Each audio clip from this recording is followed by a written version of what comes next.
Naam waqad yuqaddimul muznib bisababin khamisin yaqdahu fi asli imanihi.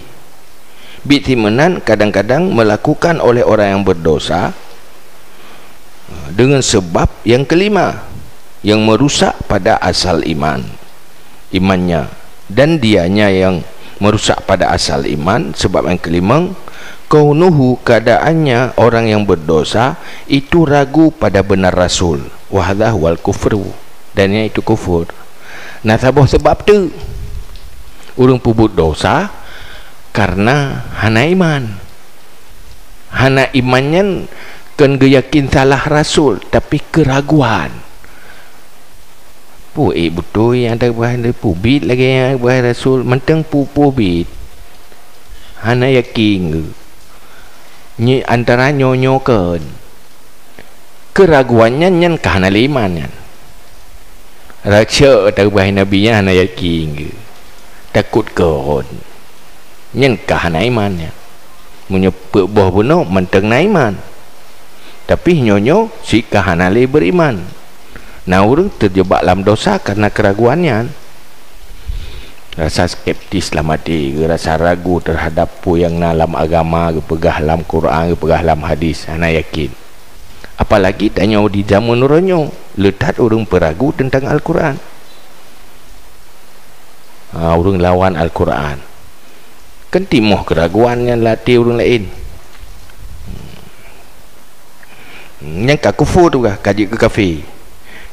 Kalladhi yuhadzirhu tabib antanawli ma yaduruhu fil mardi fa in kana muhadzir mimman la ya'taqadu fihi annahu alimun bit tabbi fa yukadzibuhu aw yushakku fihi fala yubali bihi fa hadha huwal kufru. Seperti orang yang menakutkan akannya oleh doktor daripada mengkonsumsi barang yang mudarat akannya dalam penyakit, pada penyakit. Maka jika adalah orang yang menakuti itu daripada orang-orang yang tidak diiktikadkan padanya bahasanya itu yang alim dengan kedoktoran, maka mendustai ia akannya atau ragu ia padanya kedoktoran, maka tidak peduli dengannya, maka ini dia itu kufur.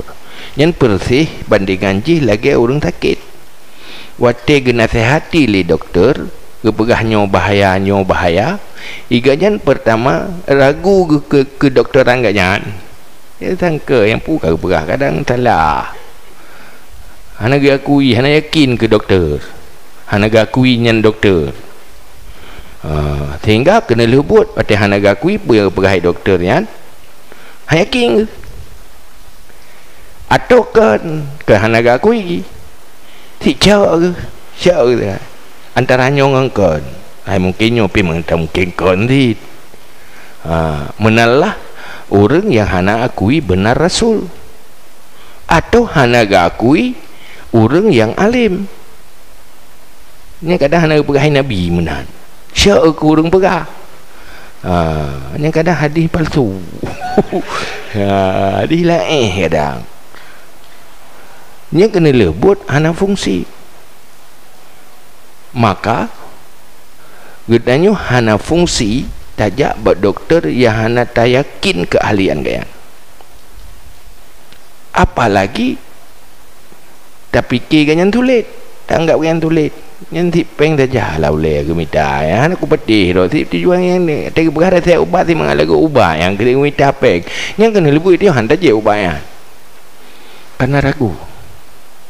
Maka tanya hana bermanfaat berkonsultasi dengan orang yang hana tak yakini,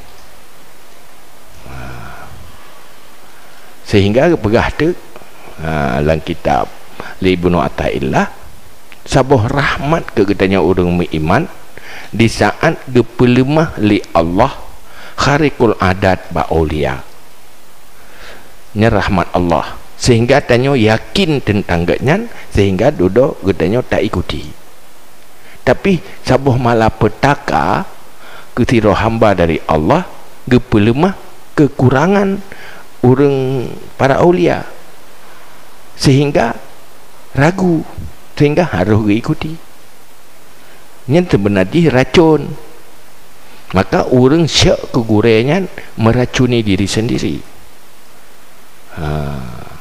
Bro hati kegurai, bro hati kurang berilmu, yang sebenarnya malapetaka untuk draw. Bahkan karena hana lagi ikuti arahan, hana lagi ikuti nasihat, duduk penyakit ham pulih.